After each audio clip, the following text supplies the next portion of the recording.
Hi everyone, this is Miss Smith. As you probably already know by now, I am not able to be on campus on Tuesday, September 13th. So in lieu of our English 165 Section 1 class that meets face to face, I'm recording a video lecture so that we do not fall behind. Okay, and so nothing will change with our syllabus. We will stay on schedule with our syllabus. You will have an assignment due on Thursday, September 15th, which is your sales letter assignment, and we'll talk about that in class today through this video lecture. Okay, and so let's take a look at where we are and where we're going by taking a look at our syllabus. Okay, and so today, or the day of class that we're referencing, is September 13th. Okay, and we're going to talk about persuasion and communication and sales letters. And so after that, and after that sales letter assignment is due, we will have finished all of our letters assignments. Okay, so we've done the customer relations letter, which was an email assignment. The inquiry letter is due by 9 a.m. on September 13th. And then the sales letter assignment will be due on Thursday by 9 a.m., Thursday, September 15th. Okay, and those three letters will wrap up our whole letters portion that we've been studying. The next thing we will move on to is how to get a job, our jobs packet. Okay, and so we will start on Thursday talking about job searches and resumes and cover letters. We'll also take a look at College Central Network, and maybe you've used it before. If so, that's great, but if not, I want you to know about it because it is a great service that OC Tech has purchased for its students, and it's completely free to you, right? It's free completely to you, the student, and so I want you to know about it. It's a great resource, especially for creating a professional resume. Okay, on the 20th, we will have in-class work on our resumes and on our cover letters. And then on the 22nd, we will continue our conversation about how to get a job, part two of that conversation. And we're going to talk about seeking letters of recommendation and interviewing techniques and thank you letters. Okay, your assignment will come due on September 27th, and that would be your job search, your resume, and your cover letter. But again, we'll talk more about that on the 15th. Okay, and so after we're done with the jobs packet assignment, we'll start turning our attention to the semi-formal report, and we'll do an assignment overview so you will know what's expected of you from that assignment. And then again, that's a major assignment, right? Remember in class I said it's like Megatron or Hulkamania or some kind of, metaphor I use for it, but it's a big deal assignment. It's the 10 to 12 page assignment, okay? But it is very organized, very structured, so you'll be fine. But we want to make sure that we go over it on the 29th so that you have ample time to get it done by deadline. And quick quiz, pop quiz. Does anybody remember the deadline that I said should be seared in your brains for that semi-formal report? Okay, do you remember? It's October 17th, right? And so that's the final draft deadline for the semi-formal report. So we're going to give ourselves ample time to get it done, but we need to get started right near the end of September. Okay, we're going to talk about MLA format and take an MLA quiz. We will discuss proposal memos and career analyses and visuals and graphics and progress reports, excuse me, and we will submit key sections of the semi-formal report. We will not meet on election day, and then your semi-formal report final draft will be due, and we'll go on Thanksgiving break, which will be much needed at that point with all the hard work we will have done. And when we come back from Thanksgiving break, we have 2 weeks left of our semester. So that first week we will be working on our online portfolios, and then that second week we will be giving our presentations. And because we do not have a final exam in this course, our last day of class is in fact December 8th. And so that's where we are and where we're going. If you have any questions about any of that, please let me know. Okay? All right, and so just a few things really quickly. your voicemail assignment. I've graded your voicemail assignments. Your grades are in D2L. Let me know if you have any problems accessing your grades, or if you have any questions about the assignment or about the grade that you received. Just let me know. And your customer relations letters, I have not finished grading those yet. I plan to finish grading those and your inquiry letters on this week. Okay, and so you can continue to check your D2L account for any updates with that. All right. And remember last class period, if we just recap really quickly, we met in B228 and we discussed preparing correspondence, specifically letters. So we talked about letter formats, the different parts of a letter, the 5 most common types of letters, and we focus our attention on good news writing or direct communication. Okay, when you are communicating a good news message, you want to be direct. If it's bad news, you want to be indirect. Okay, so we talked about good news specifically because our assignment was the inquiry letter, and we were using that type of writing, that type of letter for a good news writing practice. Okay, and so today, like I said, we're going to talk about persuasion and communication, and we're going to talk about sales letters. And so let's switch gears really quickly. Let me open up our PowerPoint. Here we go. And we need to talk about persuasion and communication if we're talking about sales, okay? Because sales letters are written to persuade readers. And it's typically trying to get readers to buy a product, try a service, support some cause, or participate in some activity, okay? An effective sales letter follows the 4 A's, and this is discussed in your book, okay? So it gets the reader's attention by asking a question, using a how-to statement, complimenting the reader, offering a gift, introducing a comparison, or announcing a change. Okay, and so the first A is attention. It gets the reader's attention. An effective sales letter will get the reader's attention immediately. Okay, the other A is appeal. It highlights the products or services appeal by making it appear attractive, necessary, or profitable. Okay, the third A is application. It shows the customer's product's application by supplying the right evidence and mentioning costs. And finally, that fourth A is action. Excuse me. It ends with a specific request for action by telling readers exactly what you want them to do. And action is important with the sales letter. You want to persuade your readers to take some type of action. Okay? And so this information is covered, of course, in the textbook, and it's covered on pages 115 through 117 from our readings. So make sure you go back to that, especially as you're preparing your sales letters, just to kind of refresh your memory of it, or just to try to apply it to the sales letter that you're writing. Okay. Now, the role of persuasion in workplace communication.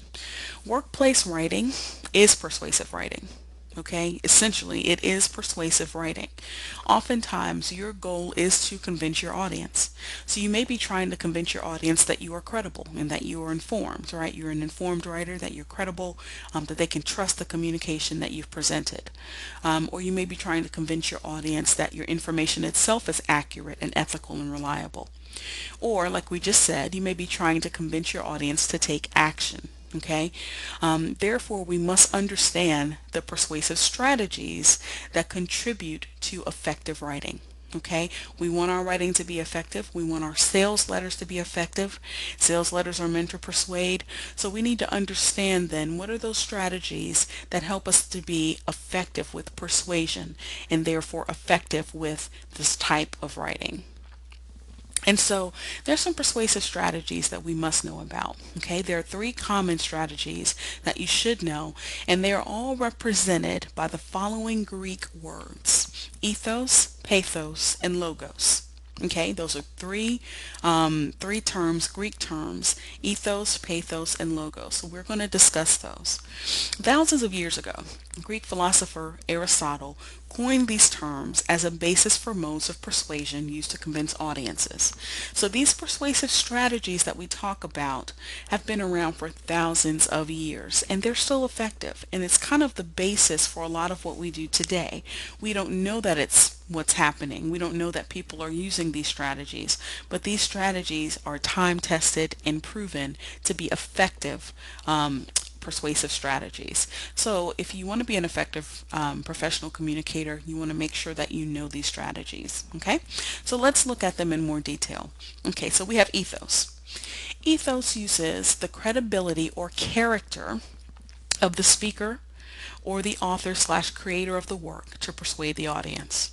Okay, so when we talk about ethos as a persuasive strategy, that tactic is to use the credibility or the character of the speaker or of the informed writer or of the individual, the author or the creator of the work, to persuade the audience. Okay, you're standing on someone's credibility, in other words. Okay, and so it's also evident in a lot of celebrity endorsed ads.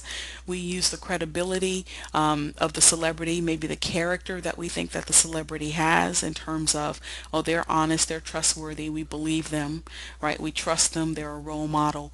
We use their ethos, right? Their credibility or their character as a persuasive tactic. And so in addition to a celebrity using his or her credibility to endorse a product, like I was just mentioning, another example is a politician talking about, let's say, for example, his humble beginnings in an effort to convince voters that he or she can relate to working class struggles. This happens all the time. And so you want to make sure that you're relating to your audience as a persuasive means. And ethos uses credibility or character to do that, to be persuasive. So let's look at an example of that, right? We see persuasive strategies all the time in advertising. And so this is a L'Oreal ad about a product called Feria, okay, a hair color product. And we have Beyonce endorsing this product.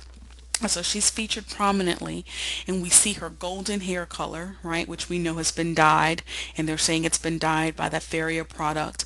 And the goal is for you to look at that and see how good her hair looks, how happy she looks about it, right, and just how much she loves it. You know, she loves it enough that she would put her name, her face with it. She would align her identity, her celebrity with this product.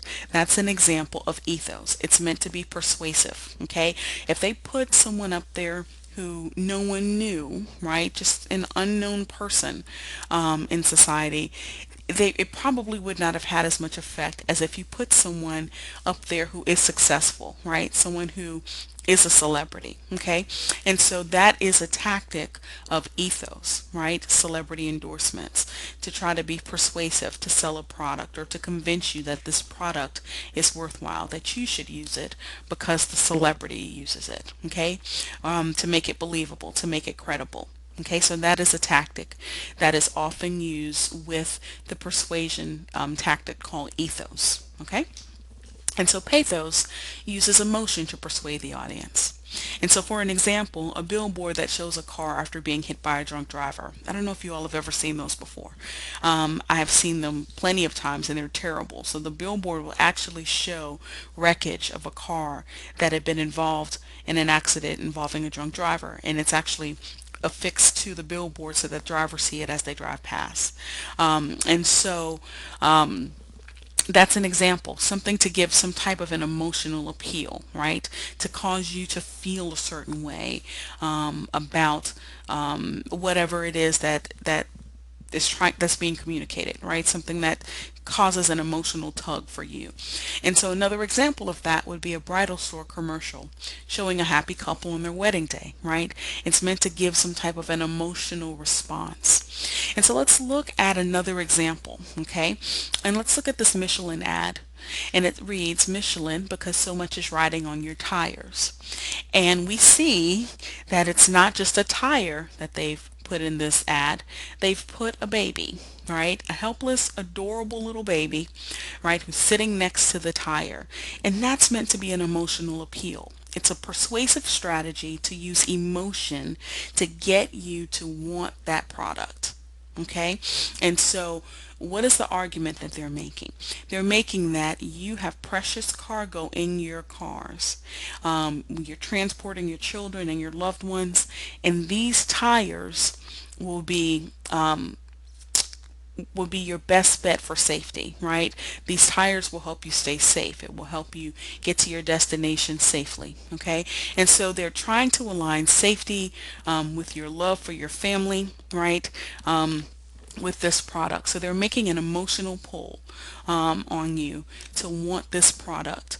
And that's a persuasive appeal, a persuasive tactic. And so logos is the third tactic that we talked about with one of those funny Greek names. And logos uses logic or reason to persuade the audience. This appeal often includes facts, figures, statistics, and etc. Okay? So for example, lung cancer is one of the three most common types of cancer in the United States, according to the National Cancer Institute. Okay? And so something like that would be considered a logos appeal. It's using logic or reason or facts or figures or statistics to persuade the reader. Not everybody is as persuaded by emotions. Some people are persuaded by data, right? By facts, by figures. They want to see how the data works out, and that persuades them. And so logos then is another way that you can appeal to people in a persuasive manner. Or for another example, in a recent poll, 4 out of 5 dentists prefer Bright Smile toothpaste over any other brand. Right? We've heard things like this before. And so that 4 out of 5 dentists indicates that in that poll that more dentists repeatedly chose this particular brand, and that adds that element of figures or statistics. That would be a logos type of appeal. Okay, so if we look at an example of logos, we can look at this ad from Penn State. Okay, and it reads, 1 in 5 women will be a victim of sexual assault during her college years. Stand up, speak up, stop sexual violence at Penn State. Okay, and it has some more information there. And so it is giving us information that is statistical in nature, 1 in 5 women. Okay, so it's interjecting something that is based on statistics or facts or figures or research that has been done to show that this is true or validated. Okay, and so that would be a logos appeal. I do want to point out something else though. Sometimes the appeals can run together. Okay, and when I say appeals, I just mean tactics. I'm just saying you're appealing to a person to try to convince them. And so sometimes they can kind of run together. So it's not that something will only be logos or only pathos or only ethos.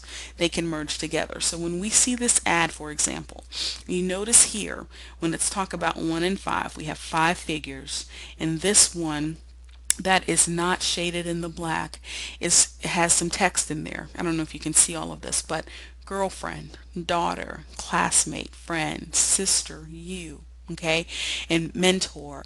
And so it's putting an identity to who one in these 5 women could be, right? It could be someone you know. It could be you, if you're a woman in college, and so that then could be considered an emotional appeal, right? It's trying to pull on your emotion that someone you know could be a victim of this terrible crime, right? And so that element of it is an emotional appeal. This element is more of a logical appeal. So you can blend things, you can mix things together in terms of your efforts to be persuasive, to try to make a stronger tactic, try to make a stronger persuasive and convincing argument. Okay? And so let's just kind of recap those. In terms of the rhetorical appeals or the rhetorical tactics or the persuasive tactics, rhetoric and persuasion are essentially the same things. We have ethos. Ethos relates to character, okay, or credibility. And so different readers require different kinds of ethos. Strong writers use voice and tone as well as credentialed pieces of evidence to make themselves trustworthy, educated, reliable, credible, honest, and fair. Okay, so ethos is one way that you can be persuasive. Okay, pathos is another way. Pathos uses emotions. Okay, audience don't respond well to overly emotional appeals, right? But strong writers invite readers to care about their subject matter by using diction, evidence, and claims that inspire emotions such as love, pity, justice, patriotism, hope, jealousy, anger, and fear. Okay, and then the logos appeal, or the logos persuasive tactic, focuses on reason. Strong writers build their arguments on a foundation of logic using techniques such as case studies, cause and effect, authority, analogies, statistics, anecdotes, data of various sorts. Okay, and so we have ethos, pathos, and logos. Okay, when you're trying to be persuasive, you can pull from these three areas to be more effective. Okay, an effective professional communicator will understand when the audience will be persuaded by ethos, right? By a person's credibility or character, okay? Or by emotion, okay? By feeling some type of emotion about what it is you're communicating, or by logos, okay? By being able to reason through it in some type of a logical approach to something with facts and figures and statistics. Okay, so a good professional communicator will understand how and when to use these tactics to be persuasive. All right, and so that kind of outlines the PowerPoint that we were going to talk about here with our sales letters and our persuasion. Okay, that outlines that. So let's take a look at our D2L, and hopefully it has not kicked me out of D2L yet. It has kicked me out of D2L. What else is new? Okay, so let's go ahead and get logged back in. Okay, and so now if we are back on our page on D2L, I want to go over the sales letter assignment with you. Okay, before we do, let's look at an example. So this is an example from the textbook. Okay, whoops, it logged me out. So if you don't mind, let me just kind of go back and log back in really quickly, okay? Just bear with me for just a second. All right.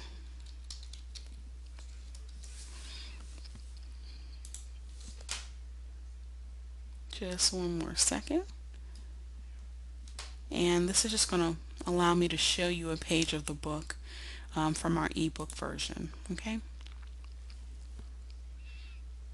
Just a second.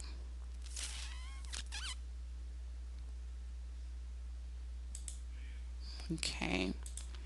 And so what I want to show you is figure 4.9 from our textbook, and that is found on page, let's see, page 118 of your textbook. And so this is an example of a sales letter that is used in the textbook. Okay, again, you're writing a sales letter this week. And so if we kind of go back to those 4 A's, right, attention, appeal, application, and action, this letter gives us an example of that. And so the letter gets the reader's attention. Do you know how much money your company loses from repetitive strain injury, RSI? Each year, employers spend millions of dollars on employee insurance claims because of back pains, fatigue, eye strain, bursitis, and carpal tunnel syndrome injuries. Okay? So if we're looking at that first paragraph, it grabs your attention, right? It grabs the reader's attention. Now, if we think about our persuasive appeals, our rhetorical appeals, our persuasive strategies, right, that we just looked at, ethos, pathos, and logos, which one do you think this paragraph falls under? Okay, it could be actually be more than one, right? Which ones do you think this paragraph falls under? Let's think about it for a second. So what have we found? Okay, we have each year employers spend millions of dollars on employee insurance because of back pains, fatigue, eye strain, bursitis, carpal tunnel and carpal tunnel syndrome injuries, right? That sounds to me like a logos appeal. It's appealing to reason, to logic, and it's using facts and figures and statistics. Okay, and so someone has done research to be able to say each year employers spend millions of dollars on employee insurance. And so that is trying to be persuasive by using that logos appeal, by presenting that information, that factual type information. Okay, but it could also be counted as an emotional appeal, right? Because if you are an employer and this letter is targeted toward you, that'll probably scare you, right? It'll probably scare you to think that you could be spending millions of dollars on employee insurance that you don't have to spend. And so in this first paragraph, they're trying to get the reader's attention, but they are using at least two of the persuasive appeals, of the persuasive strategies in ethos, in logos and pathos.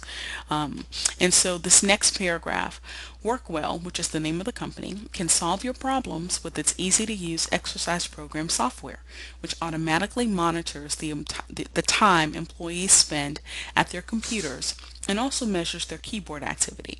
After each hour or the specified number of keystrokes, Workwell software will take your employees through a series of brief exercises that will help prevent carpal tunnel syndrome and muscle strains. Okay, so it's making an appeal here, right? It's letting you know how the product can be useful for you, how the product can be appealing and beneficial for you.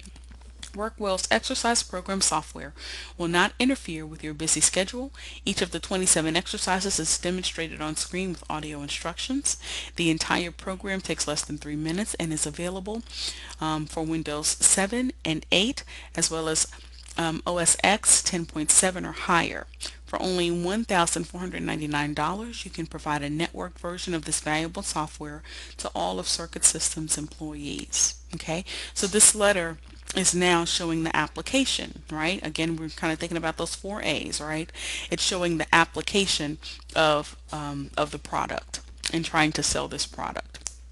Okay, and it goes on to say to help your employees stay at peak efficiency in a safe work environment, please call us at 1-800-555-WELL or visit us at www.workwell.com to order your software today. Thank you. I hope to hear from you soon. Okay, and so it ends with a call for action, right? And it gives the reader a way to take action. That's really important. So if no phone number and no website address was left, right, what could the reader do? The reader would not be able to take action.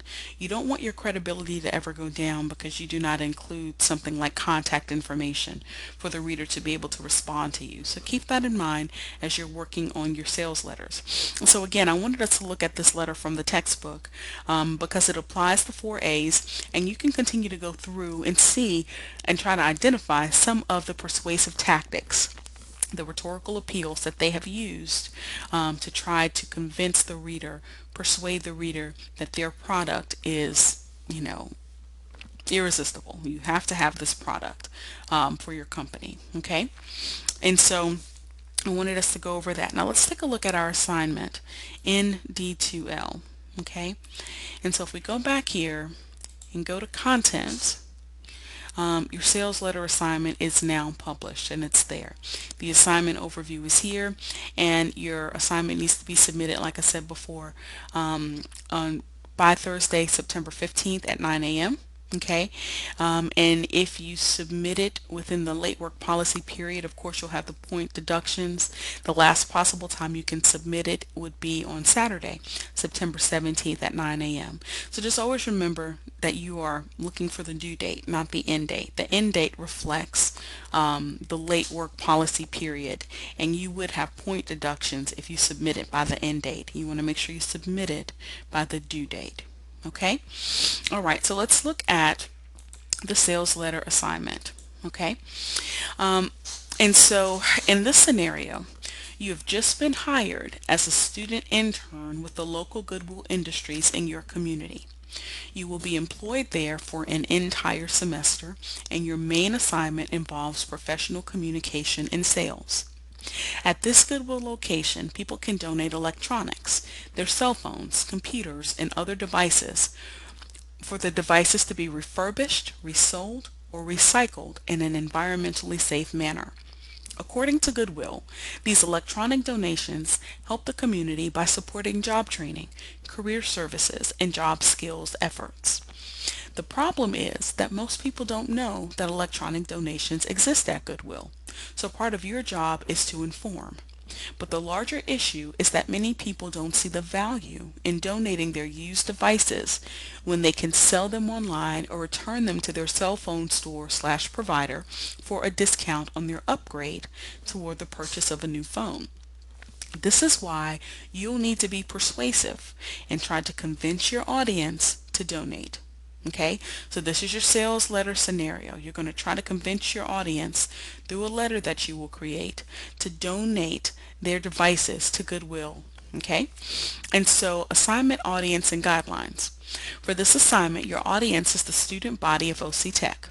Okay, so you're trying to write this as if you're writing to the student body of OC Tech. Now, as an intern at Goodwill, you will write a letter that will be mailed to each student at the beginning of the semester, encouraging them to donate their old cell phones to one of 3 secure drop-off bins on OC Tech's campus. And you can decide where the bins are located. Okay, of course, in your letter, you'll want to tell your reader where the bins are located. You can decide where you want to locate those bins on campus. And so you have a tough audience, right? And so you want to make sure that you remember the tactics of persuasion, ethos, pathos, and logos that can help you convince your students to donate. Okay? And so refer to the video. Actually, the video isn't under week 4. The video is going to be right at the top of the page in D2L, right above your assignment overview. Okay, so that's where your video will be located. Okay. Now, which persuasion tactic or which tactics will be most convincing to students while still being ethical or honest? And of course, your goal is to sell, right? We're writing a sales letter, and you're not selling a product in the sense of selling, but you're trying to convince your audience to take action and to donate. Okay, so in that way, you're trying to get them to take action. We're never trying to manipulate people by knowing these persuasive strategies. We always want to be ethical in our dealings. We want to be honest about our products, honest about our services, but we're trying to move our audience to action. And so you want to refer, again, like we just did, to the 4 A's of sales letters that's mentioned in the textbook on page 117. Okay, and so here are some important details. You want to remember that you want people to be persuaded to take action by donating. Be sure the style and tone of your letter support your goal. Finally, be sure to use proper letter structure. Include a heading, date line, inside address, and you can make up the name and address of the student, a salutation.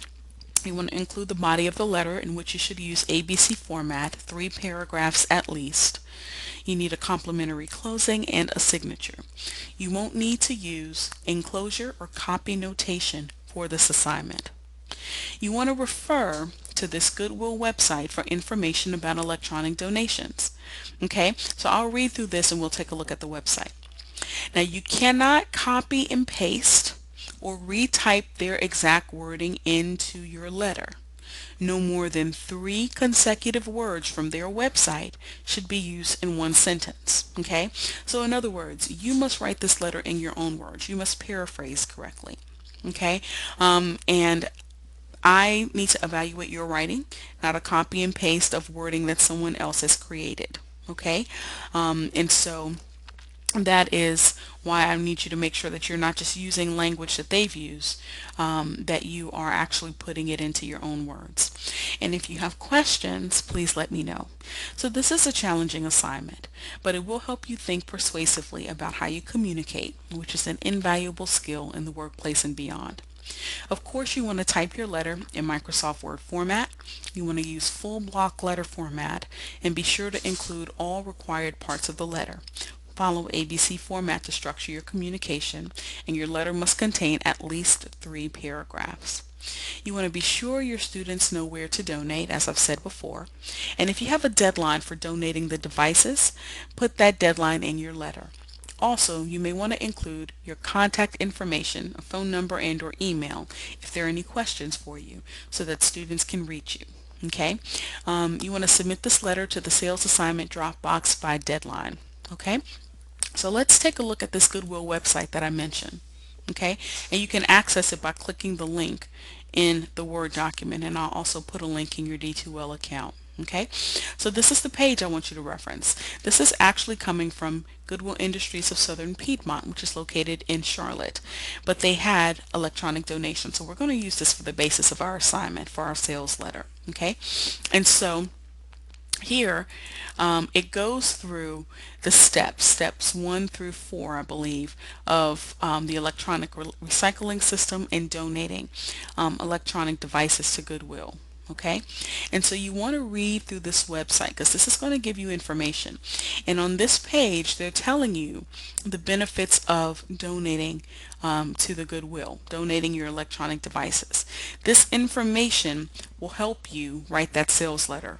But again, you don't want to simply copy and paste, right? Or just write more than 3 words at a time in one sentence from the wording that they have. You'll have to put it in your own words to try to persuade the audience of the benefit of donating their electronic devices as opposed to selling them or using them toward a discount on their upgrade. Okay? So this is a challenging assignment, but if you have questions, please let me know. Okay, and again, I will put a link to this on our D2L page on Campus Cruiser, and I will be checking my email tomorrow. I just won't be able to be on campus, and I look forward to seeing you all on Thursday. Okay, if you have any questions, please let me know.